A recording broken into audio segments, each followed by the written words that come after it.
निज स्वप्नर घर तोलिया गोटे बढ़िया प्लॉट खोजुंट कि जो स्क्वायर फुट स्टार्ट होची मात्र 850 टंका 17टा पाखा बिल्डिंग अलरेडी हेई छलानी रोड पूरा लागी मेन रोड को लागी पूरा आज्ञा मेन रोड साइड जगतपुर गोलेई छकरू मात्र 5 किलोमीटर खैरा पोलोठू मात्र 2 किलोमीटर जगह पाखर मात्र 4 किलोमीटर रेडियस भीतर आपण पाइजिबे school college medical petrol pump market मंडप रेलवे स्टेशन सब किछि एठी देखनु प्रॉपर्टी रो फीचर सब लिखा हिछि litigation free plot main entrance gate अछि सब जिंस देखनु लिखा हिछि आपण आराम से पढ़ी परिबे खैरा पोलोर हमर जो बाईपास टा जाइछि हमर सालेपुर पूरा देखनु एटा होछि केनाल रोड टा केनाल रोड को पूरा लागि देखनु प्लॉट टा भितर को आपण एंट्रेंस गेट अछि भितर पूरा जिवे अच्छा भाई जणे जगह किनिबो फैसिलिटी कोन सब पाइबो सर हम फैसिलिटी देइछु तो बोली लोक घर कर रहिलेन ऑलरेडी 17टा बिल्डिंग हेइ छला आज्ञा अच्छा आउ कोन फैसिलिटी अछि हमर बाउंड्री ला रहउची इलेक्ट्रिक हम इलेक्ट्रिक दिया सरछि सब इलेक्ट्रिक स्ट्रीट लाइट लागि छी 24/7 हमर कैमरा सीसी कैमरा लागि छी हम सब लागि छी प्रोटेक्शन आज्ञा अच्छा रोड पूरा लागि छी मेन रोड को लागि छी पूरा आज्ञा मेन रोड साइड हमर 2 किलोमीटर रेंज भीतर आसीबो पर दिदरा मेडिकल आसीबो अच्छा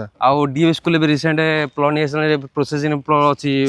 चली छी हां माने सबुठु बड़ कथा होची प्लॉट उपरु जगतपुर मार्केट मात्र 4 किलोमीटर जगतपुर मार्केट रे सब अछि school college hospital petrol pump आरंभ कर सब जिंस अछि तो पाखा भाई कहया गले प्रोजेक्ट रे आपण संगे संगे जगह किनि की इंस्टेंट घर करी रही पारे नहीं कि पूरा मान सब सुविधा भाई अवेलेबल करई जंदी देखो रास्ता भी जोड़ा जोड़ा अछि तो पाखा बाकी एडी 17टा पाखा की बिल्डिंग ऑलरेडी हेइ छलानी हमर पाखा बाकी 40 एकड़ बड़ प्रोजेक्ट आपण आसंतु हमर सब डॉक्यूमेंट चेक करंतु लिटिगेशन फ्री पाइबे जदी आपण निजर स्वप्न घर तोलिया चाहू छंती आठू भलो जगह पाइबेनी तो लेट न करी स्क्रीन रे देथा नंबर रे कांटेक्ट करंतु गोटे मन पसंदर प्लॉट किनी निजर स्वप्न घर को गढ़ी तोलंतु आपण मान आसंतु कागज पत्र वेरीफाई करंतु तापर आगो को बढ़ंतु।